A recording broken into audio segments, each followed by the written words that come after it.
Operation सिंदूर पर बड़ा खुलासा। भारत ने तबाह किए पाकिस्तान के 6 फाइटर जेट। सूत्रों के मुताबिक तकनीकी विश्लेषण के बाद हुई पुष्टि। भारतीय सेना ने पाकिस्तान के 2 हाई वैल्यू एयरक्राफ्ट और एक C-130 एयर ट्रांसपोर्ट विमान मार गिराया। पाकिस्तान के 10 से ज्यादा ड्रोन और क्रूज मिसाइलें तबाह की। इंडियन एयरफोर्स के रडार और एयर डिफेंस सिस्टम ने पाकिस्तान के फाइटर जेट्स को हवा में बना दिया निशाना। सुदर्शन मिसाइल के जरिए करीब 300 किलोमीटर दूर एक हाई वैल्यू एयरक्राफ्ट को मार गिराया। शशि थरूर के नेतृत्व वाला डेलीगेशन ब्राजील से पहुंचा वाशिंगटन। अमेरिकी सांसदों और थिंक टैंक से करेगा मुलाकात। पाकिस्तान और आतंकवाद के लिंक की देगा जानकारी। अमेरिका पहुंचने से पहले ब्राजील में शशि थरूर ने कहा, भारत पाकिस्तान के साथ बातचीत कर सकता है अगर पाकिस्तान आतंकवाद के खिलाफ सही मानों में एक्शन ले। शशि थरूर ने कहा, पाकिस्तान के साथ बातचीत में भाषा समस्या नहीं है, बल्कि शालीनता और शांति के लिए एक कॉमन नजरिए की जरूरत है। काहिरा में स्थानीय नेताओं के साथ मुलाकात के दौरान सुप्रिया सुले ने पाकिस्तान के साथ संबंध बनाने के लिए पीएम की कोशिशों का जिक्र किया। कहा, उसके बाद भी पहलगाम का हमला दुर्भाग्यपूर्ण है। ऑपरेशन सिंदूर के बाद आज मोदी मंत्रिपरिषद की पहली बैठक। मोदी सरकार के तीसरे कार्यकाल में 1 साल पूरा होने पर यह बैठक हो रही। सीज फायर को लेकर राहुल गांधी ने फिर पूछा सवाल। कहा, ट्रंप का फोन आते ही प्रधानमंत्री ने डाले हथियार। ये बीजेपी और संघ का चरित्र है। राहुल गांधी ने कहा, कांग्रेस होती तो कभी सरेंडर नहीं करती। हम इस देश में विचारधारा की लड़ाई लड़ते हैं। बीजेपी और संघ की सरेंडर करने की पुरानी आदत है। बीजेपी सांसद सुधांशु त्रिवेदी ने राहुल गांधी की पीएम मोदी पर टिप्पणी को आपत्तिजनक और घटिया बताया। कहा, उनमें विपक्ष के नेता जैसे गंभीर पद को संभालने की क्षमता नहीं। बीजेपी सांसद संबित पात्रा ने कहा, राहुल गांधी ने सिर्फ ऑपरेशन सिंदूर का अपमान नहीं किया, बल्कि भारतीय सेना और देश का भी अपमान किया।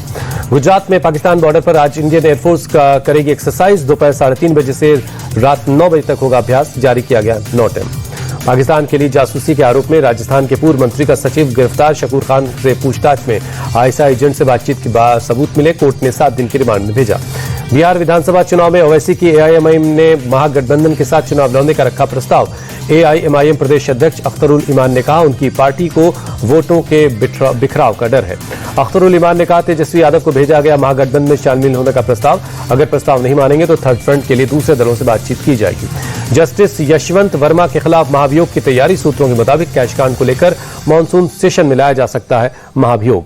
जस्टिस यशवंत वर्मा के खिलाफ महाभियोग की तैयारी की खबरों के बीच पीएम से मिले गृहमंत्री अमित शाह जेपी नड्डा के साथ उपराष्ट्रपति के घर पहुंचे। आरबीआई की मौद्रिक नीति समिति की बैठक होगी आज। 3 दिनों की बैठक के बाद 6 जून को आरबीआई गवर्नर संजय मल्होत्रा करेंगे रेपो रेट का ऐलान। दिल्ली पुलिस ने 4 किलो गांजे के साथ 2 लोगों को पकड़ा। एंटी नारकोटिक्स स्क्वाड से की पूछताछ जारी है। दोनों आरोपी मूल रूप से बिहार के रहने वाले। लखनऊ में स्टंटबाजों के खिलाफ रात भर चला चेकिंग अभियान। डालीगंज पुल के पास 6 गाड़ियां सीज, कई का चालान काटा गया। बरेली के महात्मा ज्योतिबा फुले रोहिलखंड विश्वविद्यालय में योग का अभ्यास। 21 जून को मनाया जाएगा 11वां अंतर्राष्ट्रीय योग दिवस। आरोपी मौमिता ने भतीजे सद्दाम के साथ अवैध संबंध की बात मानी। सद्दाम ने शादी का प्रस्ताव दिया। इनकार करने पर चाचा और बच्चों को मारने की दी थी धमकी। शिमला के मॉल रोड पर समर फेस्टिवल की धूम। 150 से ज्यादा महिलाओं ने पारंपरिक हिमाचल नाटी नृत्य किया। मणिपुर में बाढ़ और बारिश ने मचाई तबाही। करीब 174 गांव पानी में डूबे। 56,000 से ज्यादा लोग प्रभावित। असम के नगांव में भारी बारिश के चलते बाढ़ जैसे हालात। कई इलाके पानी में डूबे हैं। नवी मुंबई में सुबह सुबह हुई तेज बारिश। भारी बारिश के चलते सड़कों पर गाड़ियों की रफ्तार पर लगा ब्रेक। राजस्थान के जयपुर में सड़कों पर पानी भरा। गाड़ियों की रफ्तार धीमी पड़ी। हिमाचल प्रदेश के रोहतांग पास में भारी बर्फबारी। पहाड़ों पर बिछी बर्फ की मोटी चादर। खूबसूरत हुआ नजारा। अयोध्या में श्री राम जन्मभूमि मंदिर में राम दरबार की प्राण प्रतिष्ठा का आज दूसरा दिन। बड़ी संख्या में पहुंच रहे लोग। आरसीबी ने पहली बार जीता आईपीएल का खिताब। रोमांचक मुकाबले में पंजाब किंग्स को 6 रनों से हराया। विराट कोहली का 18 साल का इंतजार खत्म हुआ।